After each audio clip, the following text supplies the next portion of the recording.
So 31-13, the final score, Adam, on Saturday. Tar Heels defeated Minnesota. This was a game in which the Tar Heels never trailed. They led by as many as 18 points. That was the final margin as well. They led it 14-0. They led it 21-3. And I just thought it was a very consistent victory for Carolina. Now, were there some moments that the Tar Heels didn't play as well? Yes. Drake Maye had a couple of interceptions. One of them in particular was not a very good throw. They had a couple, right there at the end of the first half. Minnesota was able to get back in the game. It was 21-3. You felt like, the Tar Heels maybe going to run away with this thing. And then Minnesota scored with less than a minute to go in the first half, then gets the ball to start the second half, kicks a field goal. And so all of a sudden, the game had gotten more competitive. It went from 21-3 to 21-13. The Tar Heels ended up having to punt on the succeeding possession, but then got a really big play, Des Evans slamming into the backup quarterback for Minnesota, which prompted just a floater just in the middle of the end zone that Armani Chapman picked off. And then Carolina kind of took control back. That backup quarterback was Cole Kramer for Minnesota. Very unfortunate timing for Minnesota to have Kalik Madness get hurt at that moment. Not that he was Tom Brady out there or anything, but there was a significant drop-off. So, Adam, I think Carolina's better than Minnesota. I know Carolina's quarterback is better, and that's not a knock on Kalik Madness. It's just how good Drake Maye is. And I think you just saw that play out as the game went along. The Tar Heels were the better team. It wasn't perfect, but they played like the better team. And for the most part, controlled this game, and you see it in the final score at 31-13. Doesn't that kind of make this a better win that you feel like Carolina didn't play great? Yeah, sure. I think there were some obvious things that the Tar Heels could do better, and I think on a probably normal day maybe would do better. I mean, here's the thing about Drake Maye. He threw a couple bad passes and had a couple interceptions. Yeah. He also threw for over 400 yards, the second most he's ever had for the Tar Heels. And a couple of those throws were really, really nice. I saw somebody complaining that his touchdown to Nate McCollum, the first touchdown, was a little underthrown. I'm sorry, Drake Maye was running out to his right and it was a great play on both. It was a terrific throw, great play by McCollum, who of course we'll talk about. Right, and Mac Brown has kind of half joked about this since the game, that whenever Drake Maye does something, and Brian Simmons talked about this in postgame, whenever Drake Maye does something that isn't just perfect, you go, whoa, what's wrong with Drake? Yeah, a couple bad throws, but overall, a terrific game. And, Adam, I haven't heard anybody complaining about the play calls and that Drake Maye didn't throw for enough yards in this game. Here's the thing, and I think perhaps the biggest storyline coming out of this game as far as the Tar Heels are concerned on offense. You see how hard they are to defend. They rushed for more than 300 yards against Appalachian State last week. And now in this game, Minnesota did a great job. They slowed the run game down. They had a lot of guys around the line of scrimmage. They were going to try and make Drake Maye beat them down the field because they trust their secondary, which, as we talked about in the preview of the game last week, it's a very good secondary. And Drake Maye and the Tar Heels shredded them. And so they are difficult, the Tar Heels, they are difficult to defend. It is hard to take away both aspects defensive. You've got to sell out to do something. And then for the Tar Heels and Chip Lindsey and everybody else on that offensive staff, you then find the best ways to attack and seeing what the other team's doing. So I was impressed with this game from Carolina, making a good Minnesota defense look not good, and that is a good Minnesota defense. And I'm pretty sure Minnesota, if they were compelled to tell you the truth, probably came into the game feeling like, if we can push Carolina around a little bit, they'll fold. Because we're a big old Big Ten team from Minnesota. Right. But they did not do that. I thought Carolina held up very well physically against an offensive and defensive line that you described last week. I mean, that's an imposing front on both sides. And Carolina was able to do enough. I mean, they won 31-13. They were able to do what they wanted to do and impose their will when they needed to, enough to make it a fairly clear outcome. And so, and as you said, the Tar Heels continue to find other new little wrinkles for the offense, and this week the wrinkle was Nate McCollum. Well, look, I mean, Carolina knew that Nate McCollum was going to be a big part of its offensive attack. The Tar Heels felt as though Nate McCollum and Tez Walker were both going to be immediate impact transfers at that wide receiver position. We certainly know the story of Tez Walker at this point. And I think because there had been so much attention, and deserved attention, on the Tez Walker situation, that you hadn't really heard much about McCollum. He didn't play against South Carolina. He had 9 snaps against Appalachian, so this was his first full game. Now, 21 targets is a lot of targets. I mean, in 38 passes, he was the target, 21 of them. So that's a lot. My guess is that won't be as available now that he has been on film doing these things. And that's the thing, Adam. I mean, he made some routine plays, but he made some great plays, too. And his total 15 catches, 165 yards, and a score. The 15 catches tied for 4th most in school history, but it's actually the second most because there's 3 guys that have caught 16 passes in a single game. Ryan Switzer, Quinshaw Davis, and Charlie Carr, who we met that time in the radio booth at Clemson for baseball. I think that's right. Yeah. Forgot about that. Yeah. Remember those guys? Remember those guys? So it was not just the routine catches, which Nate McCollum made plenty of those. His touchdown grab was a great catch, the one that originally, shockingly, was incorrectly called on the field. Sometime, when was that? 4th quarter, maybe?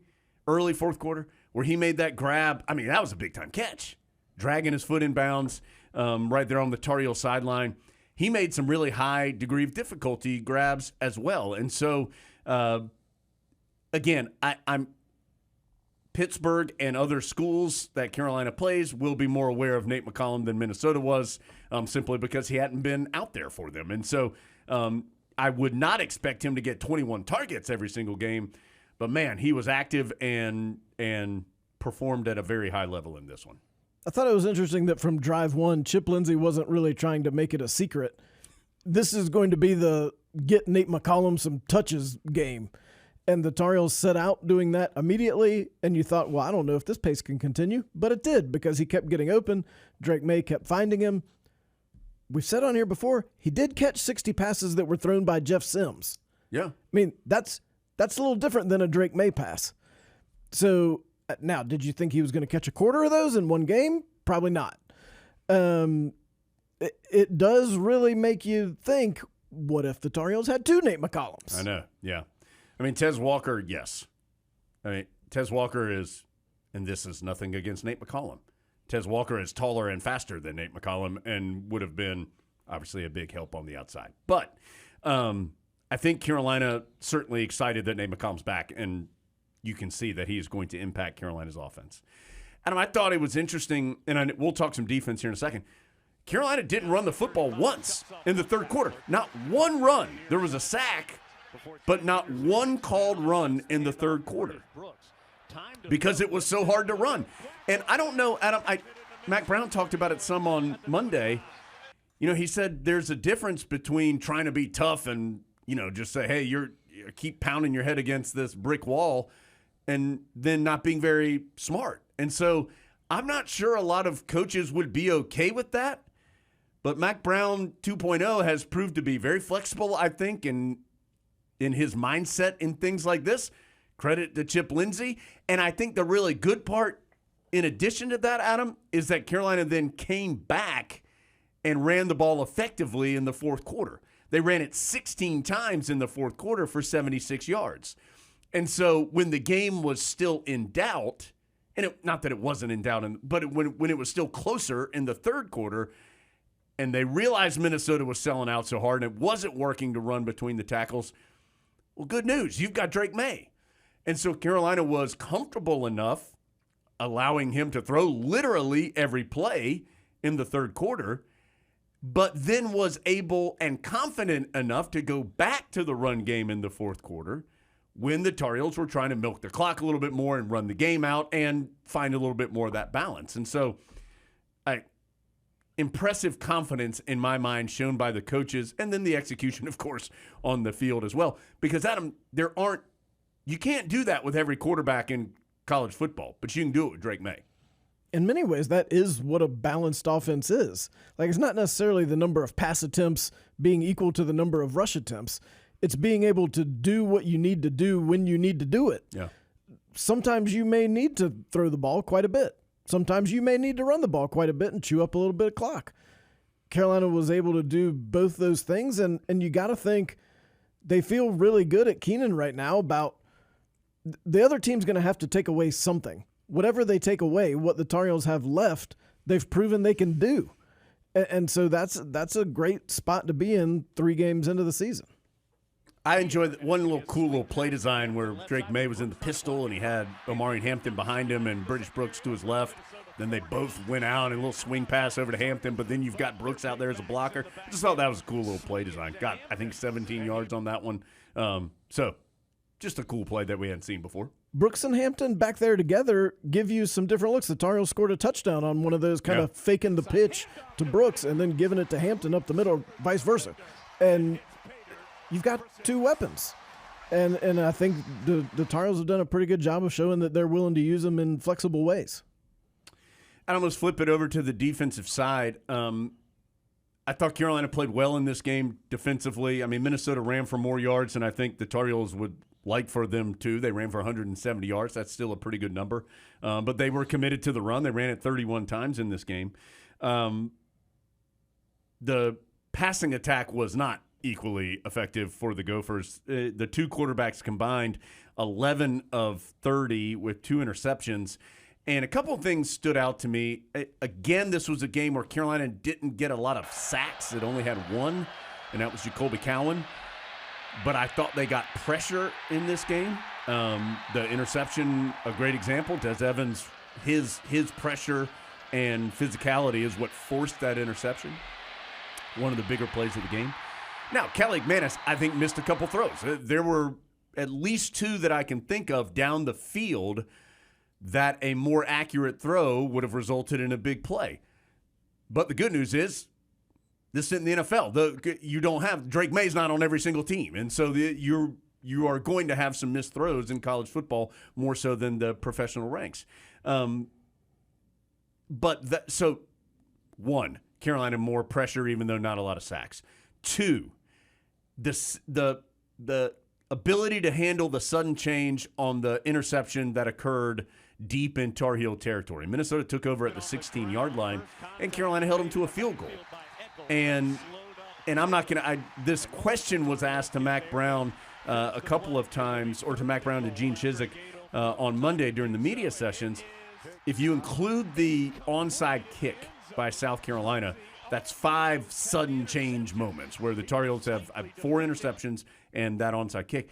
I think, and it was Andrew Jones, who covers Carolina well, who was asking this question. I think Andrew said it was 6 total points that have been scored against Carolina after those 4 turnovers and the onside kick. That's a really good number for that Tar Heel defense. And so for them to be able to handle that sudden change, I thought was really impressive. And then finally, and we talked about this some on the radio, it felt like, I mean, Carolina had 2 interceptions. It felt like the Heels could have had 3 or 4 more because they were around the football so much in the air. I remember Don Chapman had one. Will Hardy had one that was a good opportunity. So there were a couple times where Carolina was just around the football. And to me, that was a sign of Carolina's getting a little closer to what it wants to be in total defensively since they were around the ball so much. And look, Minnesota's offense is not great. It's not the best offense Carolina's going to see this year. You know, that isn't Riley Leonard and Duke. That's not Clemson. Yes. And I think part of what really helped Carolina's defense was Carolina's offense getting a lead and making Minnesota play from behind that made them throw the ball 30 times. Because I think ideally maybe more like 20 based on what we saw. Sure. So I think that really helped. But I also thought Cowan's sack was one of the plays of the game, if not the play of the game, because it felt kind of sticky right then, and it looked like it was going to be a first down, and Cowan didn't give up and was able to chase him down and get the sack. That was a big play at a time when it felt like the Tar Heels needed to make one. So you may not get many of those chances defensively where it is time to make a play and get off the field, and they were able to do it through effort and hustle, and also not being physically whipped by that offensive line that you talked about. So it's not time to say that the defense is great. Oh, but I think it's improved. Yes. I think it's fair to say that. I think 3 games in, I think you would have to say this year's defense is better than last year's defense. How good is it? I don't think we know that yet because I'm not sure the Tar Heels have faced a team really capable of putting everything together at a high level to really test, to stress all 11 players at once. But I think you've at least seen enough from those 11 and then stretch it out to like 11 to 18 who play a fair amount to think that any one of them is capable of making a play at some point. And that'll bring up my last point, Adam, as far as the defense is concerned. Carolina played a lot of guys. I think it was 21 different guys played defensively in this game.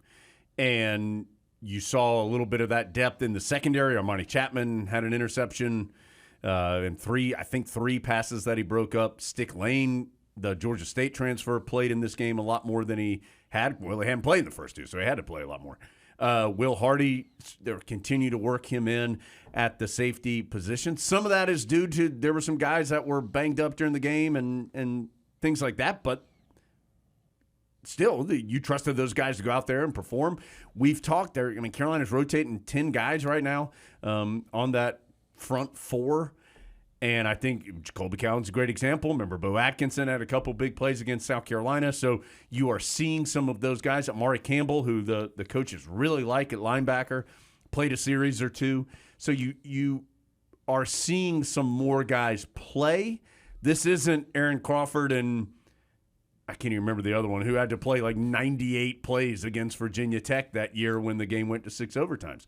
Carolina's able to bring in more guys, and I think it's making a positive impact on that defensive side. So all in all, a very solid win. Mac Brown said it in his press conference on Monday. First time since I think it was 1976 that Carolina has a win in the regular season against an SEC opponent and a Big Ten opponent in the same year. And Carolina right now, one of just 4 teams in the country that has 2 non-conference Power 5 victories. So where you wanted to be after 3 games. You couldn't be any better than where the Tar Heels sit right now, and you've showed enough to be encouraged, but you've also showed that there's enough room for improvement to think it could potentially get better. I was talking to somebody this weekend. This is the first time in a while it feels like Carolina's ranked about where the Tar Heels are. That's right. Because sometimes you feel like, well, that might be a little inflated, and sometimes you feel like, well, I don't know if people are really paying attention. I think Carolina's in that 15 to 20 range right now with the potential to be better. But right now, that's about right. Yeah. Adam, anything else from the game on Saturday, 31-13, Carolina's win over Minnesota? No. I will give a quick tip of the cap. Ryan Coe getting injured. Tar Heels had to adjust in the kicking game. Noah Burnett, who, of course, was the kicker last year, didn't sulk that he didn't win the starting job this year, came in, hit what at the time felt like an important field goal in the game, was good on all his extra points. And Liam Boyd, a walk-on, was not even a football player for much of his life. He was a soccer player, was at Clemson, transferred to Carolina, comes in and does a solid job on kickoffs. And so nice job by both of those guys adjusting and stepping up when their number was called. Okay, so the Tar Heels win it 31-13.